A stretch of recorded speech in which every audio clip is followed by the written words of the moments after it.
আজকের এই ডিআইওয়াইটি তৈরি করতে আমার মাত্র ৩টি উপাদান লেগেছে। মাত্র ৩টি উপাদান ব্যবহার করে আজকের এই হাউসটি তৈরি করেছি।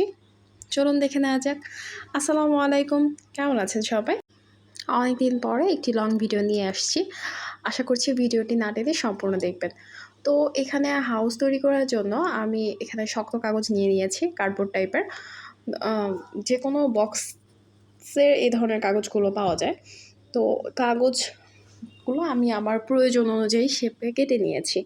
তো হাউসটা বানানোর জন্য যে ফ্রন্ট সাইডটা, ওইখানে আমি জানালা এবং দরজার মাপ অনুযায়ী স্কেল দিয়ে দাগ দিয়ে নিয়েছিলাম এবং পরে সেই মাপ অনুযায়ী জানালাটা কেটে নিয়েছি। তারপরে জানালার মধ্যে একটু পর্দার ভাইবস রাখার জন্য আমি ব্যাক সাইডে একটু কাপড় লাগিয়ে দিয়েছি, হালকা পাতলা টাইপের কাপড়গুলো, এবং আগে থেকে কেটে রাখা ফ্রেমটা জানালায় লাগিয়ে দিয়েছি। এরপরে সেমভাবে দরজাটাও লাগিয়ে নিয়েছি। আর এখানে এই বক্সটাতে যে ফাঁকা জায়গাটা আছে সেগুলো হচ্ছে আমি আলাদা কাগজ দিয়ে আঠা দিয়ে কাভার দিয়ে দিচ্ছি।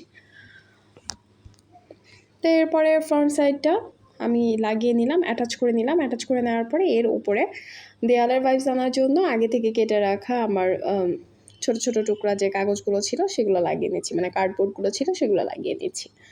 তো এই তো লাগিয়ে নেওয়ার পরে কমপ্লিট হয়ে গেল। এখন এর উপরের পার্টের যে কাজ, অর্থাৎ চালার যে কাজটা, সেটা করব, ছাদের কাজটা। তো এটা করার জন্য আমার আগে থেকে কিছু কাগজ কেটে রাখা ছিল, সেগুলো জাস্ট স্টেপ বাই স্টেপ বসিয়ে দিচ্ছি। আমি এখানে ফেভিক্রিলের আঠাটা ব্যবহার করেছি।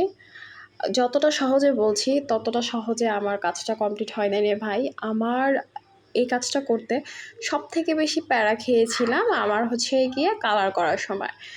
বৃষ্টি ওয়েদার ছিল, বৃষ্টি ওয়েদারে সহজে কালারটা শুকায় না। তো কালার করতে যেয়ে আমি খুবই প্রবলেম ফেস করছি, মানে আমার অনেক সময় লেগে গেছে শুধুমাত্র কালার করতে।